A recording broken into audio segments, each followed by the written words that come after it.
이 감각형 어린이들은 이렇게 과정을 아주 디테일하게 쓰고 정작 무엇을 실험하려는가에 대한 내용은 없더라는 것입니다.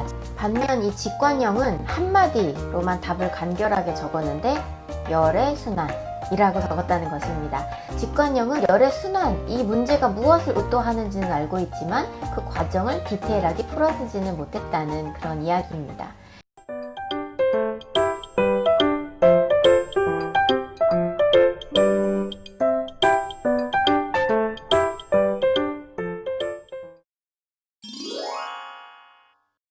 안녕하세요. 마음씨앗 장쌤입니다. 오늘은 나와 너무나도 다른 아이 두 번째 시간을 들고 왔습니다. 지난 시간에는 우리 부모님과 아이들이 에너지를 내적으로 쓰느냐 외적으로 분출하느냐 그 성향 차이 때문에 생길 수 있는 일들에 대해서 이야기해 보았는데요. 오늘은 우리가 정보를 수집할 때 어떤 인식 기능을 쓰는지에 따른 성격차를 한번 다뤄보도록 하겠습니다.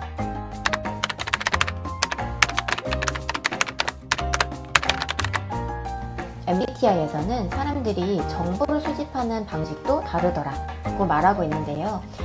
크게 감각형과 직관형 두 가지로 구분하여 사람들을 분류하였습니다. 우선 그 차이를 간략히 설명해 드리면 감각형은 정보를 수집할 때 모든 오감을 활용한다고 해요. 관찰하고 내가 직접 경험한 내용을 토대로 정보를 수집해서 현실에 적용을 하는 편이고, 내가 경험하지 않은, 즉 내 오감으로 검증되지 않은 것들은 신뢰할 만한 정보로 인식하지 않는다고 합니다.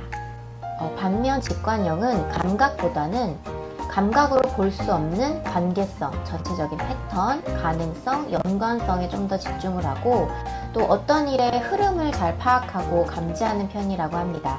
감각형이 매우 디테일하게 정보를 수집하고 현재에 집중한다면 직관형은 좀 더 추상적인 흐름과 연관성을 파악하면서 미래에 집중한다고 볼 수 있겠네요.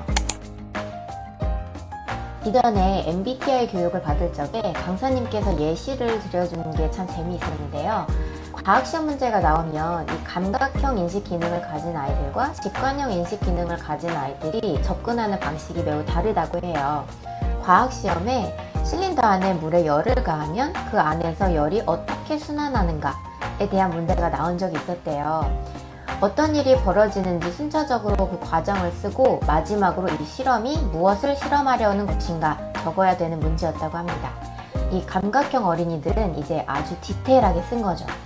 실린더에 물을 담는다, 실린더 그 표면에 불을 닿게 한다, 물이 끓는 것을 관찰한다, 이렇게 과정을 아주 디테일하게 쓰고 정작 무엇을 실험하려는가에 대한 내용은 없더라는 것입니다. 즉 열의 순환이라는 단어가 빠져있는 것이죠. 반면 이 직관형은 한마디로만 답을 간결하게 적었는데 열의 순환이라고 적었다는 것입니다. 직관형은 열의 순환, 이 문제가 무엇을 의도하는지는 알고 있지만 그 과정을 디테일하게 풀어쓰지는 못했다는 그런 이야기입니다. 열의 순환 과정을 디테일하게 쓰는 아이, 감각형, 문제의 흐름을 보니 답은 열의 순환이다 알고 있으나 과정을 꼼꼼하게 적어내지 못하는 아이들, 직관형. 어머님, 아버님은 어떤 유형이신가요? 그리고 우리 아이들은 어떤 유형일까요? 그럼 이 감각형과 직관형이 무엇인지는 알았고, 이 인식기능 성향 차이가 부모-자녀 관계에 영향을 어떻게 미칠지 한번 살펴보도록 하겠습니다. 이전 시간과 마찬가지로 또 4가지로 살펴볼 수 있을 것 같아요. 부모님이 감각형이고 아이도 감각형인 경우, 그리고 부모님이 감각형이신데 아이가 직관형인 경우, 부모님이 직관형이신데 아이가 감각형인 경우, 그리고 부모님도 직관형이시고 아이도 직관형인 경우, 이 4가지를 살펴볼 수 있겠습니다. 먼저 부모님이 감각형이시고 아이들도 감각형인 경우를 한번 살펴보도록 하겠습니다. 사실 4가지 유형 중에서 가장 어려움이 적게 일어날 수 있다고 보여지는 경우입니다. 양쪽이 인식 기능이 같아서 부모님이 학업적인 부분을 도와주실 때도, 어떤 조언을 해주실 때도 논리적으로 사례와 입증된 정보들을 사용해서 설명을 해주실 가능성이 높고, 아이는 그런 설명을 설득력 있다고 자연스럽게 받아들일 가능성이 높겠죠. 늘 논리적으로 유용한 정보를 제공해주는 감각형 부모님이 멋지다고 느끼기까지 할 수 있습니다. 단 발생할 수 있는 문제를 꼽아보자면 감각형의 정도의 차이에서 문제가 생길 수 있습니다. 아이들은 감각형이기는 하여도 아직 성격이 완전히 형성된 것이 아니기 때문에 아직 이 인식 기능이 부모님에 비해 또렷하지 않을 수 있습니다. 이럴 때 부모님이 아이가 스스로 정보를 체험해보고 관찰해서 얻어보기도 전에 미리 너무 꼼꼼하게 모든 걸 알려주고 아이에게 이를 완벽하게 따라가도록 하다 보면 아이가 힘들 수 있어요.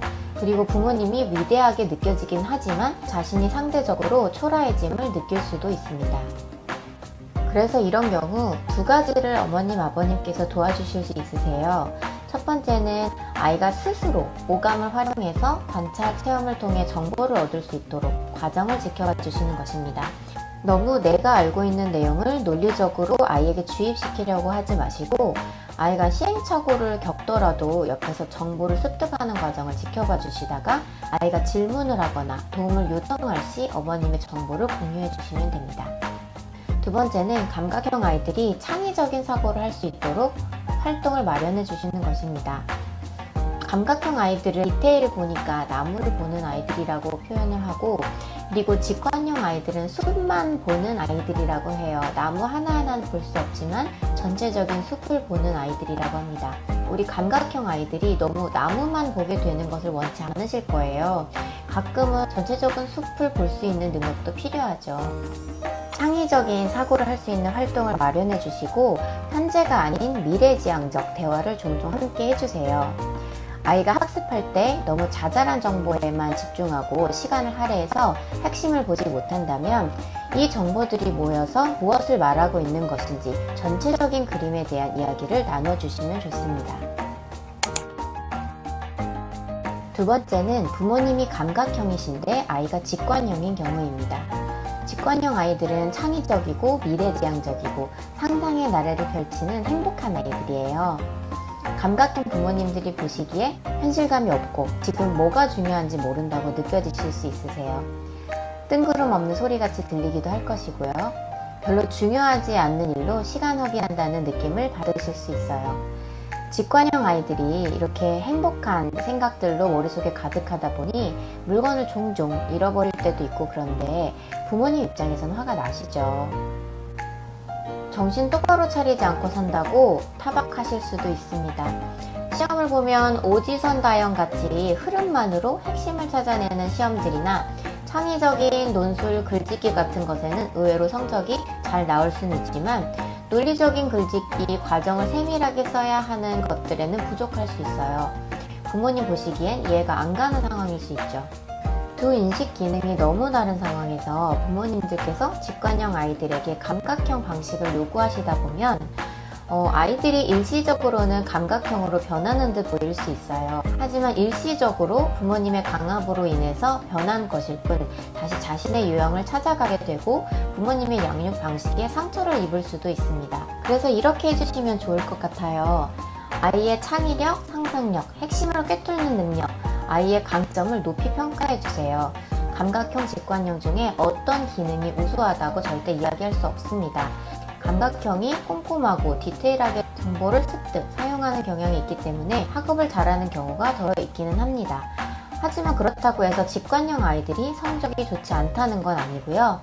학업 특성상 정해진 답을 찾아야 되는 상황이 많을 경우 직관형 아이들이 학업에 흥미를 못 느끼거나 두각을 나타내지 못할 수 있습니다.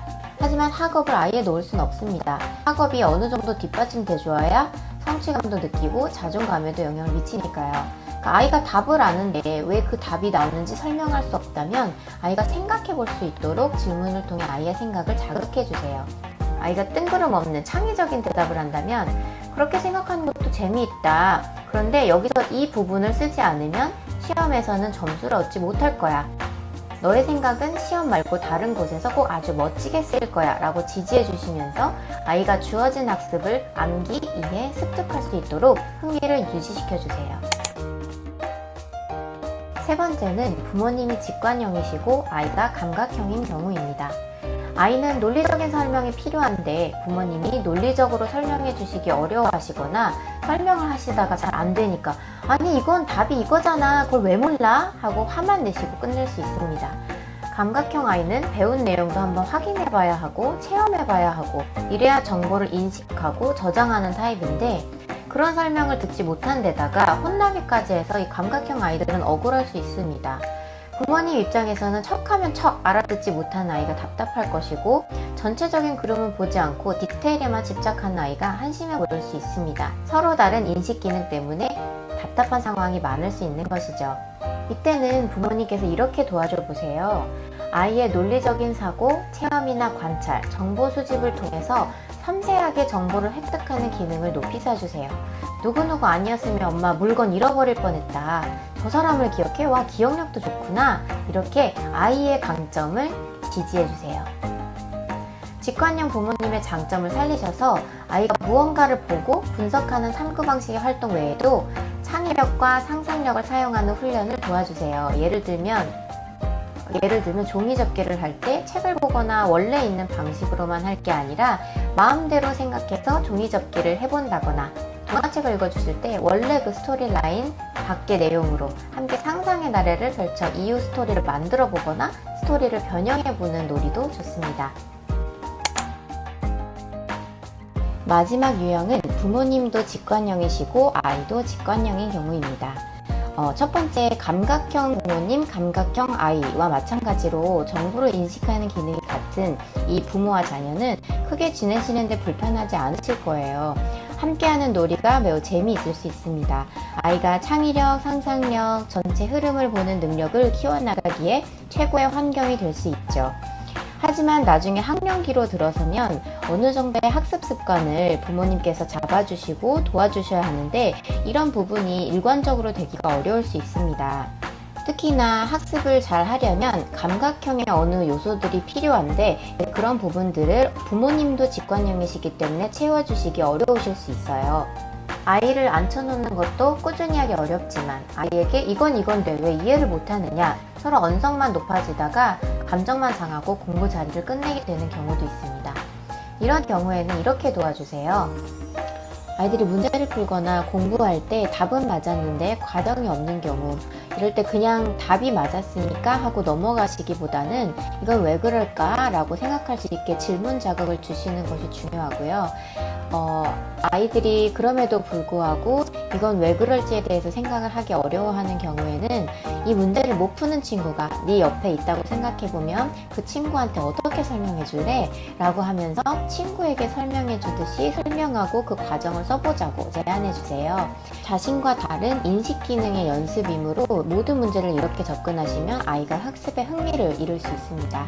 그래서 처음에는 한두 문제 정도만 그렇게 접근을 해주시다가 그 다음에 익숙해지면 점차 그 수를 늘려가면서 연습을 도와주시면 좋을 것 같아요. 이렇게 연습하다 보면 과정을 적고 생각해보는 가운데 분명 빠뜨리는 중요 정보가 있을 겁니다. 그 부분을 아이가 생각해낼 수 있도록 질문을 적절히 해주시는 것이 중요합니다. 오늘 인식 기능의 차이에 대해서 들어보시면서 어떠셨나요? 저는 곧 MBTI의 세 번째 성격 유형 그룹, 판단 유형의 차이에 따른 부모 자녀가 생길 수 있는 일들과 솔루션을 들고 돌아오도록 하겠습니다. 그럼 오늘도 해피 양육하세요. 감사합니다.